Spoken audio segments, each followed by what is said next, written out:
You've done a lot of research on this, so just take us through why some issuers are doing this. Let's start there. Well, it all boils down to cost. Now, when they issued a perp, they bought a call with it. Now, obviously, they're going to use the call if it makes sense to use the call. And with the rising rate environment and the rising credit spread environment, that likelihood is getting higher for obvious reasons. All right, if you're going to roll over and the cost is going to be cheaper than issuing a new bond, well, what are you going to choose? You're obviously going to choose rollover. This has nothing to do with the credit question. This is a simple math question. Right. All right. Now, if you want to view it from that perspective, then yes, risk is rising, but it's not necessarily across the board. I think that's the key point here that I'm trying to point. That every perpetual issue is different. Some do not have a reset call, which means that your rates stay the same at infinitum. Some have a step up in their spreads in refixing. Some have a very big step up in refixing. And that will determine whether the issuer will call or not. So obviously, each issue has to be analyzed on an issue-by-issue basis, clearly. And the forecast of where you think spreads are going to be in the future will matter a lot. Yeah. What a wonderful way to raise money, though. Yeah, it is. I mean, it's fantastic. Fantastic way. You don't have to call it a liability necessarily. Okay, the bondholder has no vote. Yeah. You just have to keep paying the principal or whatever, and there's no repayment. Yeah, because the bondholders went in on a mistaken view, and I think really seriously mistaken view, that rates will stay low forever. Now, if you go on the basis, in the last 10 years, bonds have been called because it got cheaper and cheaper to refinance. That has changed. And that obviously means that for the current holder of bonds, they have to reassess whether what they're holding, the valuation is correct. And that's the best way of putting it. Well, then how do you price then? And do you price along the criteria you mentioned? Because some of these things, I think what you're saying is, this shouldn't come really as any surprise. No, because, it shouldn't. I mean, these issuers were well within their right not to do it anyway. Exactly. So this is something that I think the investors have the view that, it's a reputational reason. Of course, But frankly speaking, if you saw a call, you should expect at some point, if it makes sense, for the call to not be used. You know what I mean? That's true. Or the wheels fall off it. Yeah, or the wheels fall. Or the credit issue is a separate issue, right? Now, if you view it from a credit perspective, if you have a distressed name, well, it doesn't really matter. They're not going to call, all right? But if you look at a single A name, for example, look at AIA. Okay, the bond the chart that you showed just now had 3 bonds. Right. All right. One of which is Bangkok Bank, which is the biggest bank in Thailand. One of which is AIA, which is a very large insurer, which is single A rated. And the last one is New World Development. Okay. Yes.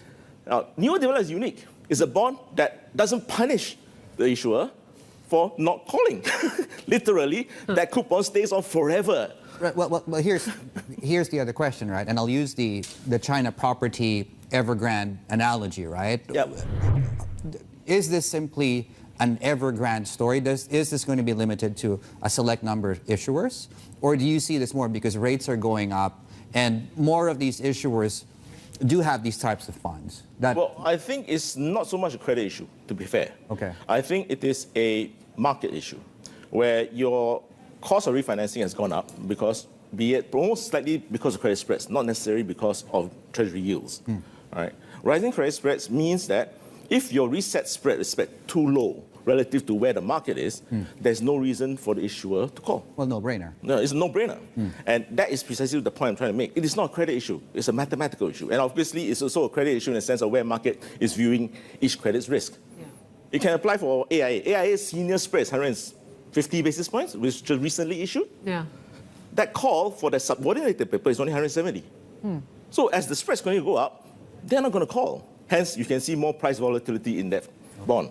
But versus Bangkok Bank, which spread is at 460, the reset.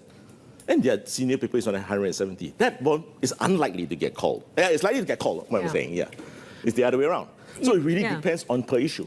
Yeah, you mentioned the different companies. I'm wondering, we've had a lot of headlines with Korea. Are there parts of Asia that you think are seeing more stress than others now?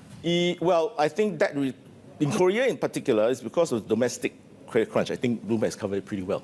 All right, they continue to. Thank you. They have been doing QE of corporate bonds. They have been relaxing regulations to try and keep the financial system afloat. It's not working very, very well at this point. All right, and given the inflation level and obviously the rate differentials, they continue to raise rates. That's going to further exacerbate the credit situation onshore. Now, this refers specifically to bank paper. Now, bank paper is capital, is regulatory capital. Okay.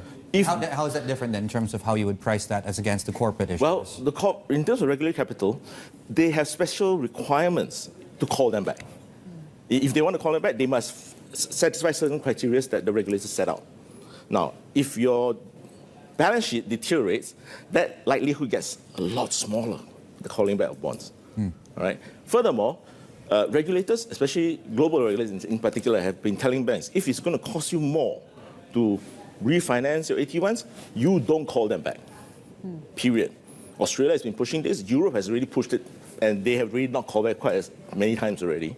Asia is beginning to see that trend.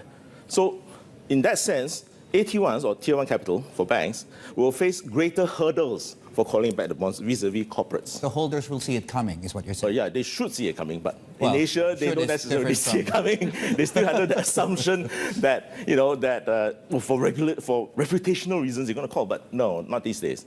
I think that's going to change dramatically.